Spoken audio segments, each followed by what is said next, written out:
पूज्यपाद श्री उड़िया बाबा जी महाराज, ब्रह्म मूर्ति साक्षात भगवान के बपू।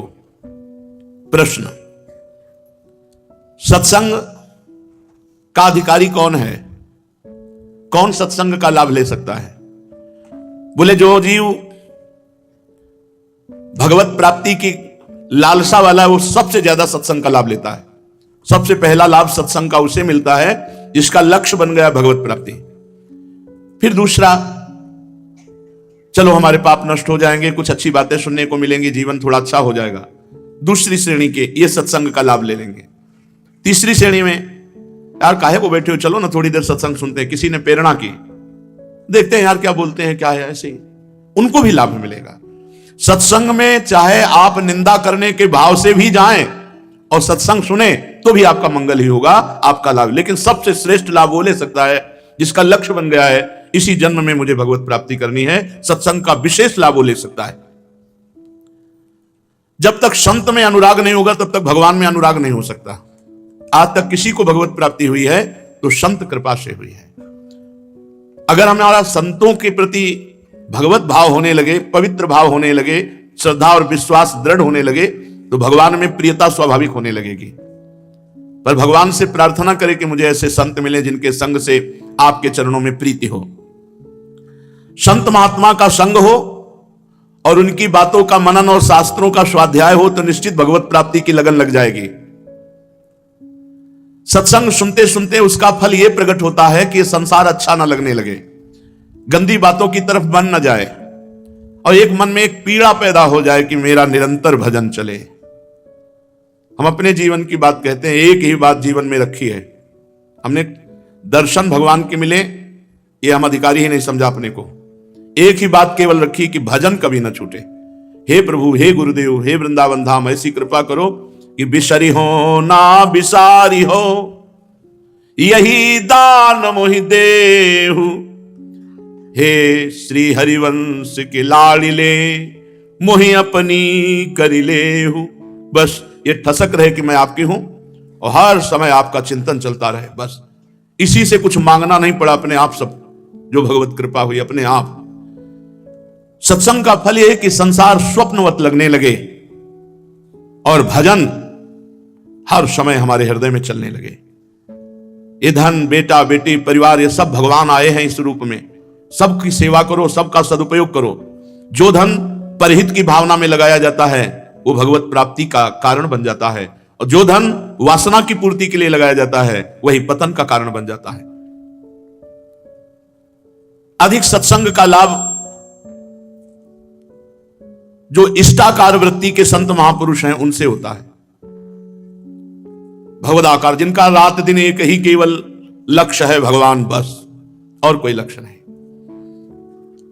भगवान की आड़ में बड़ी वासनाओं की पूर्ति के खेल होते रहते हैं। इसी से भगवत साक्षात्कार की इच्छा बिल्कुल नहीं जागृत होती।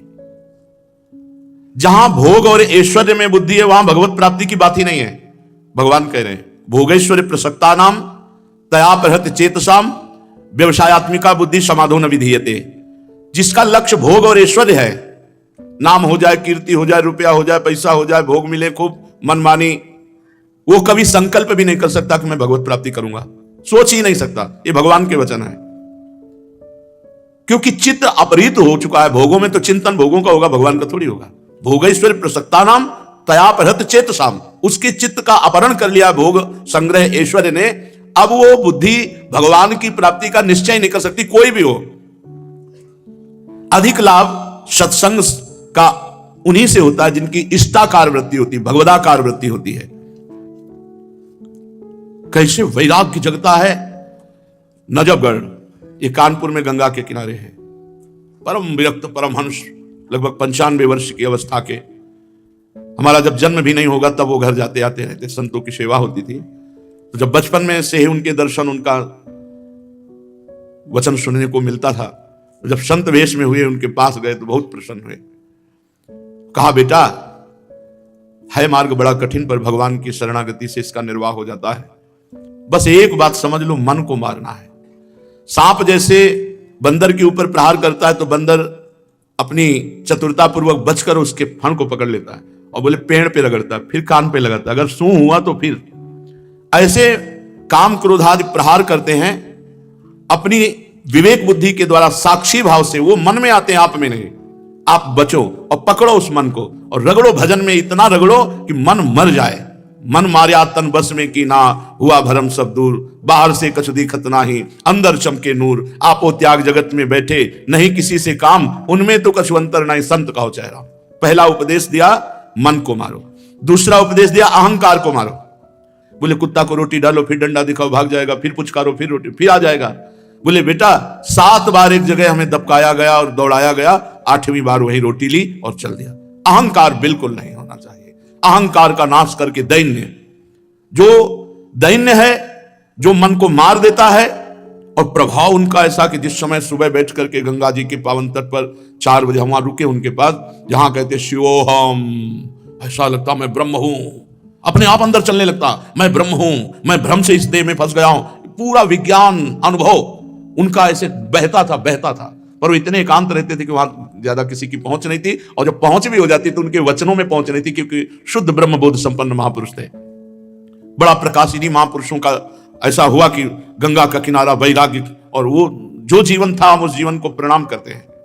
वो केवल भगवान की कृपा से ही ऐसा जीवन हुआ, इन महापुरुषों की कृपा से ऐसा जीवन हुआ। तो कह रहे हैं जब सत्संग ऐसे महापुरुषों का होता है तो जीवन का परिवर्तन हो जाता है, जीवन के उद्देश्य का परिवर्तन। जो दुख, विपत्ति, नकारात्मक सोच, ओवर थिंकिंग, ये सब समाप्त हो जाती है। एक मंगलमय चिंतन, एक सकारात्मक चिंतन। अगर आप छोड़ना नहीं चाहते तो आपको कोई नहीं छुड़ा सकता विकारों से। और सत्संग सुनकर छोड़ने का उत्साह कीजिए, आपको बल मिलेगा संतों से, भगवान से। उपासक को संग बहुत सावधानी से करना चाहिए। कई बार साधु वेश में जिनका लक्ष्य भगवान नहीं होता, ऐसों के संग से बड़ी हानि हो जाती है। इसलिए बहुत सावधानी से संग करें, नहीं तो ये श्रद्धा उड़ जाएगी। ये कपूर की तरह है, जैसे कपूर है ना, बाहर रख दो तो फिर उड़ जाएगा। श्रद्धा को गुप्त रखो और समझ कर संग करो। अगर समझ कर संग करोगे तो कभी फेल नहीं होगे। कुसंग का बहुत बड़ा प्रभाव होता है। इसीलिए कहा है इष्ट मिले अरु मन मिले, मिले भजन रस रीति, तहां निसंक होए मिलिए, तासों की जय प्रीत। निसंक होके वहीं मिलो जहां अपने इष्टाकार वृत्ति का सत्संग हो रहा है, जहां हमारी उपासना मिल रही, नहीं तो गड़बड़ हो जाएगा। देखो मन है जहां लगा लोगे वहीं मन लग जाएगा। संतों से प्रीति करोगे तो आपके अंदर सात्विक लक्षण आ जाएंगे, और संतों के हृदय में भगवान होते हैं, भगवान का चिंतन चलता है, तो उनके संग के परमाणु आपका भगवान का चिंतन कराएंगे। पूज्य उड़िया बाबा, संत का ध्यान करोगे तो संत के ध्यान में भगवान है, आपका मंगल हो जाएगा। अधिक प्रेम करोगे, हिरन से प्रेम किया तो हिरन बन गए ना गले। अब देख लो आप चयन क्या करते हो। पूज्य बाबा कह रहे हैं जो जिसमें ज्यादा आसक्ति कर लेता है, हर समय उसका चिंतन होता रहता है, वो उसी योनि को प्राप्त होता है। बाबा तो इसमें महापुरुष जन तो निर्भय होकर के बोलते हैं, पर इसलिए अपनी आसक्ति को बदलो, प्रेम सबसे करो, भगवत भाव से करो, तो भगवान की प्राप्ति होगी। अगर भगवान से विमुख होकर किसी से भी आसक्ति करोगे तो वही तुम्हारे अगले जन्म का कारण हो जाएगा। जिस प्रकार संत पुरुषों का संग होता है, वैसी ही हमारे अंदर प्रवृत्ति जागृत होती है, वैसा ही चिंतन चलता है, वैसी स्थिति होती है। एक संत थे, वो कहीं जा रहे थे तो अपने साथियों से कह रहे थे कि संत जो होते सोते जागते हर समय राम में स्थित रहते हैं, संसारी पुरुष सोते जागते संसार में स्थित रहता है। तो उनका महाराज जी सोते हुए कैसे भगवान में स्थित हो सकते हैं। तो स्टेशन पहुंचे तो वहां एक आदमी अटैची रखे सो रहा था, तो ऐसे जाके बस ऐसे उसको स्पर्श किया, ऐसे ऐसे एकदम ऐसे, जैसे मतलब भैया हम केवल इतना जानते हैं कि ट्रेन कब आने वाली। वो मार बिगड़ गया। और एक संत सो रहे थे, उनके समय गए, ऐसे ऐसे छुआ, उनका राम राम राम राम सिया राम सिया राम। हाँ भैया। बोले महाराज जी ट्रेन कब आ रही है। तो उन्होंने बता, वो उठे तो राम राम, वो लोग एकदम ऐसे। विभीषण जी उठे तो क्या बोले, राम राम तेहि सुमिरन कीन्हा, हृदय हरसि कपि सज्जन चीन्हा। ये भगवान के जन है। जहां हमारा चिंतन होता है वही सोते जागते हमारी स्थिति मानी जाती है। अगर आप जागरण में भजन कर रहे हैं तो आपका सोने का समय भजन ही माना जाएगा, निद्रा समाधि स्थिति पक्का समझो। इसलिए अभ्यास, आसक्ति, ये शब्द बड़े पावरफुल है। अगर ये जगत के चिंतन का अभ्यास, जगत की भोग वस्तुओं में आसक्ति, तो सर्वनाश। देखो राधा कुंड निवासी प्रिया प्रीतम में आसक्त चित्त सी पूज्यपाद गोस्वामी श्री रघुनाथ दास जी महाराज, ध्रुवदास जी महाराज कह रहे सोवत हूं रसना रटे राधा कृष्ण सुनाम। वो सो रहे उनकी जी बोले राधा कृष्ण राधा कृष्ण राधा कृष्ण। इसलिए घर में आसक्ति करोगे, छिपकली बनकर उसी में चिपकना पड़ेगा। दीवार में मैंने बनाई तो ले आओ छिपकली बनकर। पूज्य राधा बाबा के चरित्र में नहीं आता कि एक सेठ जी बहुत पूरे मकान घर परिवार से, तो वहीं दरवाजे में कुतिया रहती थी, उसी के पिल्ला बन करके आए।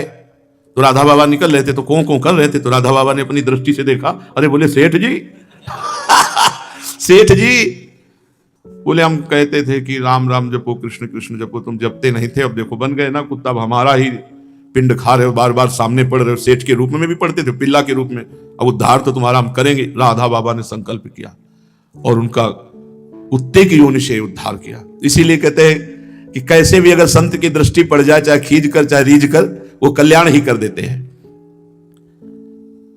जिस प्रकार संत पुरुषों का संग हो जाए तो परम मंगल ही होता है, ऐसे ही अगर कुसंग हो जाए तो पतन ही होता, पक्का पतन होता। इसलिए कुसंग से बचो। कुसंग की पहचान, जिसके संग से भगवान का स्मरण छूट जाए उसे कुसंग कहते हैं, सीधी पहचान। जिस वस्तु व्यक्ति स्थान के संग से भगवान का स्मरण छूटे, संसार अच्छा लगने लगे, वो भारी कुसंग है। सत्संग में जो रोज जाता है वो धर्मात्मा पुरुष बन जाता है, महात्मा बन जाता है, अधर्म से घृणा करने लगता है। उसके हृदय में भगवान से अनुराग, संसार से वैराग्य, अपने स्वरूप का ज्ञान, ये तीनों बातें होने लगती हैं जो सत्संग में जाता है। सत्संग की बड़ी महिमा है। सत्संग में जो जाता है उसे अपने छोटे से छोटे दोष चुभने लगते हैं, और सत्संग में सुनने वाला अपने दोष जब बर्दाश्त नहीं करता तो उसके दोष छूट जाते हैं। सत्संग करने वाले को इन बातों पर ध्यान देना चाहिए। किसी की हंसी नहीं उड़ानी चाहिए, किसी से क्रोध नहीं करना चाहिए, किसी की निंदा नहीं करनी चाहिए। ऐसी प्रतिज्ञा करनी चाहिए जो दोष हमारे अंदर, एक एक दोष को त्याग करने का कसम खाना चाहिए। मैं ये अब नहीं करूंगा, अब मैं ये नहीं करूं। धीरे धीरे हृदय निर्मल हो गया, भगवत कृपा पात्र बन गया। महाराज जी आजकल लोगों में नास्तिकता का भाव बहुत बढ़ रहा है, न जाने क्या इनकी गति होगी। ए भैया तुम अपनी गति की बात सोचो। पूज्यपाद उड़िया बाबा उत्तर दे रहे, जो दूसरों की तरफ देखता है उसका पतन हो जाता है। तुम अपनी गति की बात सोचो। जिस पुरुष का भजन में प्रेम हो, नाम जप खूब करता हो, वो परम शांति को प्राप्त हो जाएगा। उसे चाहिए किसी की भी निंदा न करे, नास्तिक की भी निंदा न करे। अरे कभी भगवान की उनके ऊपर भी कृपा होगी।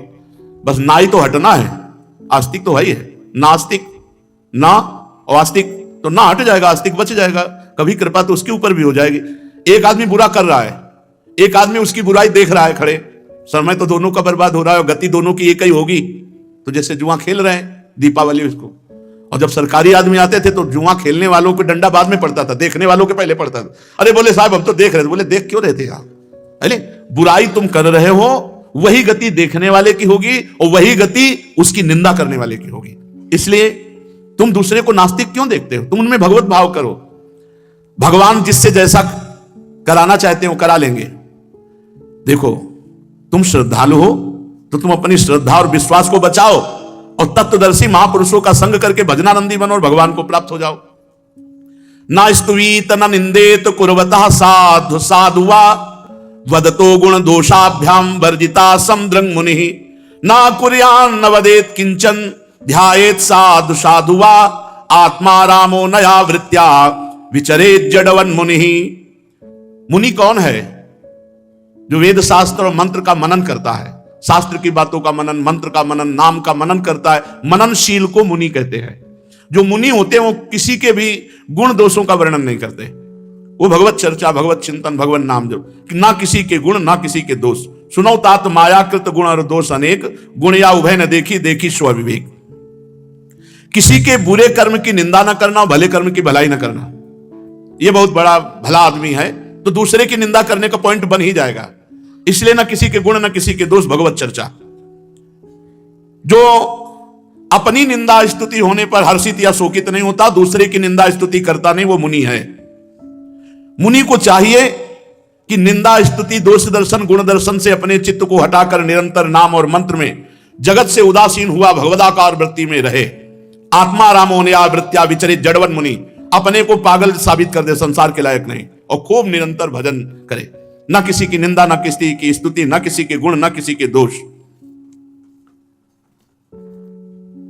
महाराज जी आजकल योग सिखाने वाले बहुत आ गए, योग सीखना चाहिए कि नहीं?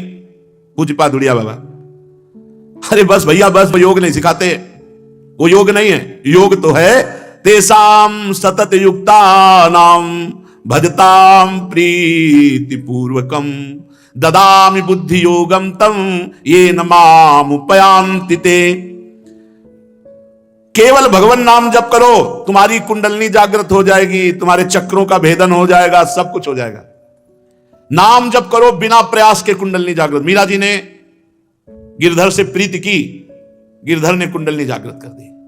मीरा जी के चरित्र में आता है सब योग की सिद्धियां नाम में। भगवान कह रहे हैं तेसाम सतत युक्ता नाम भजताम प्रीति पूर्वकम, जो प्रेम पूर्वक नाम जप करते रहते हैं उनको मैं योग प्रदान करता हूं। आपको पता भी नहीं चलेगा, आपकी कुंडलनी जागृत हो जाएगी, आपके सच्चक का भेदन हो जाएगा, आप परम पद के अधिकारी बन जाएंगे, सब कुछ नाम से हो जाएगा।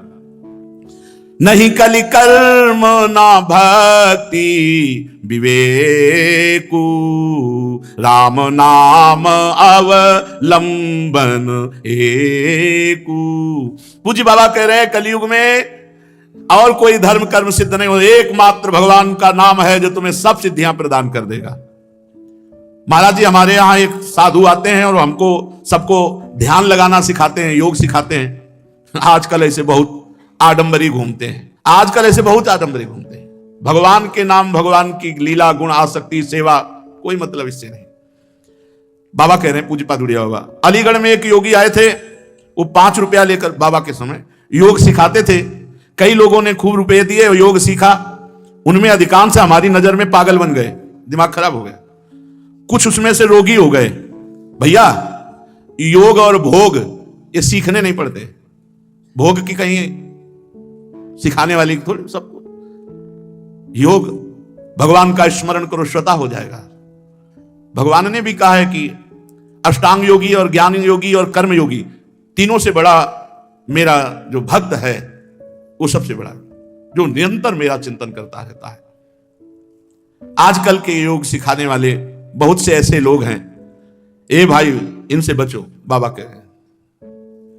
अच्छा भजन नहीं करोगे तुम, फुस फस करके थोड़ा 10-5 दिन और लीवर ठीक कर लोगे और बढ़िया चाट पकौड़ी खा लोगे, मरोगे तो है ही है, अमर हो जाओगे क्या? अगर हर श्वास में नाम जप करोगे तो बढ़िया योग हो जाएगा। देखो ऊपर श्वास ले रहे, नाम जप देंगे, कुछ नहीं पकड़ना, मन प्रसन्न तो सब प्रसन्न, सब स्वस्थ हो जाओगे आराम से। कई बार बताया है कि इतना तो आराम से कह सकते हो, चाहे सोफा में बैठे हो चाहे जहां बैठे हो, नाम जप राधा राधा राधा राधा राधा राधा राधा राधा राधा ऊपर जपते हुए ले जाओ और आराम से जपते हुए छोड़ दो, अपने आप प्राणायाम हो रहा है, अपने आप योग हो रहा है, क्योंकि भगवान का नाम ही परम योग है, भगवद स्मृति ही महान योग है। तपस्यो अधिको योगी ज्ञानिभ्यो अधिको, भगवान ने वर्णन किया है, तपस्वी से भी बढ़कर, ज्ञानियों से भी बढ़कर, कर्मकांडियों से भी बढ़कर नाम जापक जो भगवान का स्मरण कर रहा है। महाराज आजकल दीक्षा लेकर के साधक स्वतंत्र हो जाना चाहता है, तो स्वतंत्रता अच्छी है या परतंत्रता? गुरु की अधीनता अच्छी है या स्वतंत्रता? पूज्यपाद दुड़िया बाबा, परतंत्रता, गुरु की अधीनता। स्वतंत्रता का अर्थ है अपने भीतर जैसा स्फुरण हो उसके अनुसार कार्य करना। ऐसा दो करते हैं, या तो पागल और या सिद्ध पुरुष। जो सिद्ध हो गए हैं, जो स्फुरण हो रहा है साक्षात भगवान, अब वहां को या मंगल, और या तो पागल जैसा मन है वैसा कर रहे हैं। सामान्य सिद्धांत के अंतर्गत ईश्वर की परतंत्रता, शास्त्र की परतंत्रता, गुरुदेव की अधीनता, यही होने पर परम लाभ की प्राप्ति होती है। संसार में स्वतंत्र तो वो है जिसने भगवत प्राप्ति कर ली, वो सिद्ध है। अब विषयान ग्रहणं तो मुंचन्तु वा, अब वो कहीं भी खेले वहां कोई उसकी आसक्ति थोड़ी है। देखो स्वयं भगवान वशिष्ठ जी की अधीनता, विश्वामित्र जी की अधीनता स्वीकार की, स्वयं भगवान श्री कृष्ण संदीपनी जी की आज्ञा पे। तो अपने लोग तो जीव हैं, यदि गुरु की अधीनता नहीं, स्वतंत्रता, तो फिर कुछ हाथ नहीं लगना। गंगा के किनारे हमने सिद्धों में स्वतंत्रता देखी है, पूज्य बाबा कह रहे हैं। अन्य को तो अधीन होकर के ही रहना चाहिए, नहीं तो वो अपने मार्ग से भ्रष्ट हो जाएगा। कैसे जाना जाए कि अब हम भगवत प्राप्ति के योग्य हो गए? पूज्य पादुड़िया बाबा उत्तर, जिसका मन एकाग्र है, किसी भी विषय भोगने की आवश्यकता नहीं है, बिल्कुल कोई इच्छा ही नहीं रह गई, किसी विषय में आसक्ति नहीं, किसी भोग की इच्छा नहीं, और निरंतर एकतार भगवत स्मृति चल रही। अब आप भगवान के नजदीक पहुंच चुके हैं, आपको भगवत प्राप्ति होने वाली है। फिर सुन लो, जिसका मन एकाग्र है, विषयों में बिल्कुल आसक्ति नहीं, किसी भी भोग की कोई इच्छा नहीं है, और निरंतर एकतार, रमा रमन एकतार, बिल्कुल भगवत चिंतन में डूबा, वो भगवत प्राप्ति के योग्य। अब किसी न किसी दिन भगवान उसे दर्शन दे देंगे।